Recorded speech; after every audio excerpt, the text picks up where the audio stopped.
is Genesis Salario Ortega and my topic is evaluation of the composition of the pediatric cancer survivor diet as need for nutrition. Definition.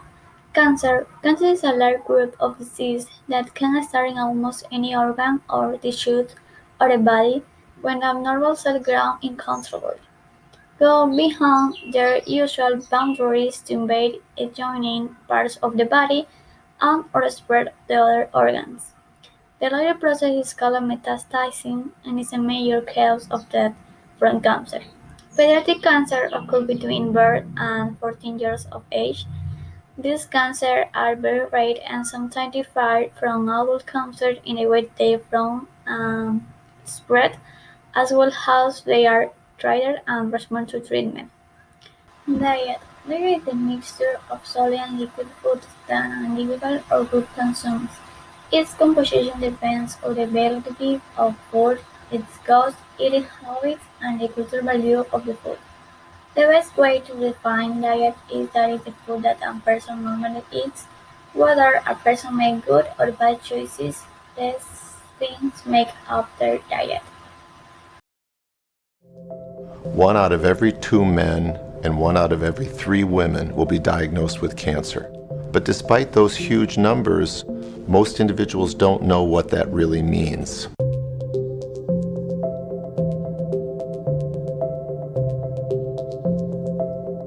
At the simplest level, cancer or cancer cells are cells that have lost the ability to follow the normal control that the body exerts on all cells. In our body, we have billions and billions of cells, and they have different functions. It's a very complicated process under incredibly phenomenal control.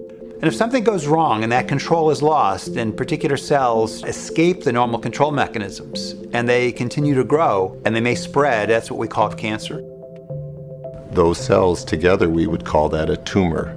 Specifically, cancer is a malignant tumor, and we call it malignant because not only can it invade into adjacent organs, but unfortunately a cancer can spread to other tissues, and that can be life-threatening.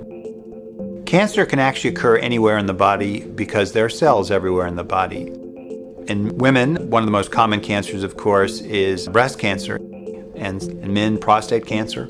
And in both men and women, lung cancer and colon cancer are common cancers. It's important to understand that the cancer that occurs in one individual is very different than the cancer that occurs in another, just like those individuals are different. So a lung tumor in one person will be very different from a lung tumor in another person. Application in nutrition. Cancer survivors often have different dietary habits when compared to the average person. They might have been placed on a special diet, have an aversion to certain foods because of the taste, as well as nausea and vomiting due to the side effects of different treatments. It is important for each patient to have a diet tailored to the individual's needs, as they will differ by person. It is also important to educate each patient on proper macronutrient consumption.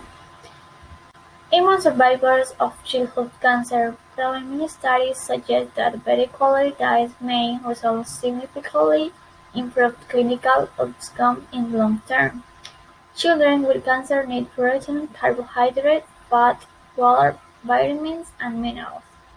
Children undergoing cancer treatment have higher than normal calorie and protein needs, which contributes to the healthy process. And because children are still growing, cancer treatment can affect not only how they heal, but also how they grow. Dietitian is a specialist who manages nutritional needs during treatment and can answer any questions you may have. Throughout the different stages of treatment, appetite and taste preferences may change dramatically. Patients can have loss of appetite due to nausea and vomiting. Some foods may taste differently than they did in the past, while other foods may all start to taste the same or lose their taste entirely. Patients may also begin to have specific cravings. Encouraging foods that are high in calories and protein, such as milkshakes, meats, dairy products, peanut butter, mac and cheese, and pizza, will help maintain an appropriate weight. A traditionally healthy diet won't apply to a patient going through treatment. The most important thing is getting as many calories as possible. The dietitian can also provide suggestions during times of experiencing poor appetite or taste changes as a result of therapy. Nutrition can be tricky, and sometimes certain medicines or other medical interventions are needed to help calorie intake stay consistently high. No one should feel like they have failed if interventions are needed. Almost all patients need help, and it's only temporary. There are many options available to fit everyone's unique needs. These options include a high-calorie, high-protein diet developed.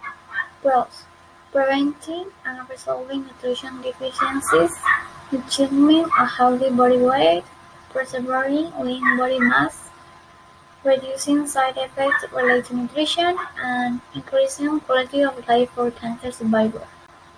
Cons: food aversion due to the disease or side effects of treatment, struggle with weight due to the treatments, barriers such as financial trouble and loss access to adequate research may limit the ability for the program, and taste and smell dysfunction can contribute to poor dietary intake. Issue applied in Ecuador. Cancer is the second leading cause of death in Latin America. In Ecuador, every year an average of 990 children have cancer incidence. The survival rate is 49%. That is only 1 out of every 2 children survives. In developing countries, the survival rate in leukemia is 90%. 9 of every 10 children survive.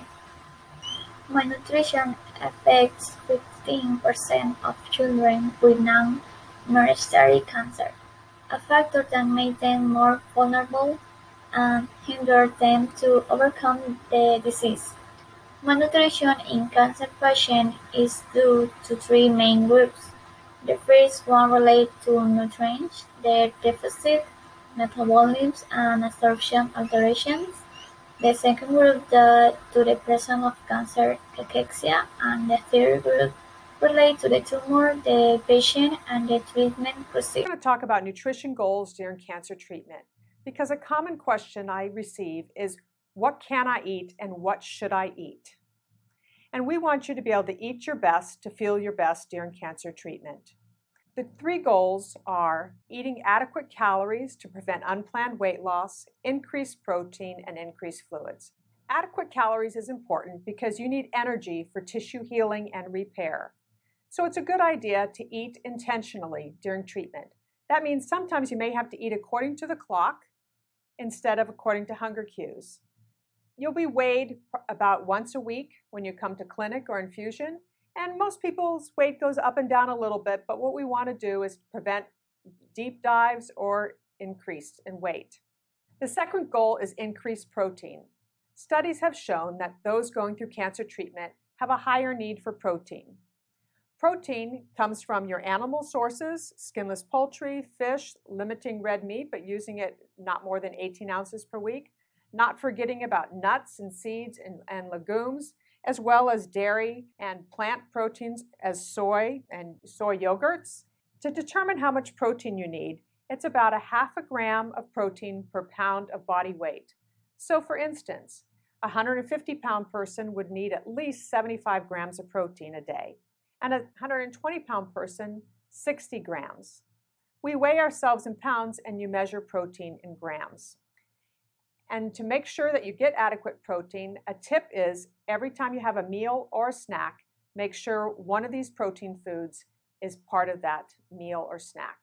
The third nutrition goal is increased fluids. You want to aim for 8 to 10 cups of fluid each day.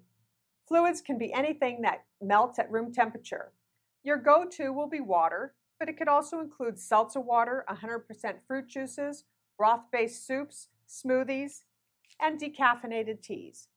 We can't count coffee and tea as a hydrating fluid because they dehydrate you, but you certainly can have some of those as well.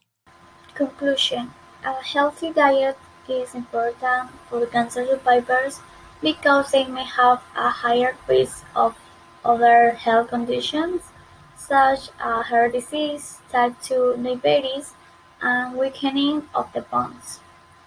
The goals of nutrition care for pediatric cancer patients are to help achieve normal growth and weight gain, continue normal activities, and prevent problems. Meeting nutrition goals for children with cancer can be difficult. Thank you.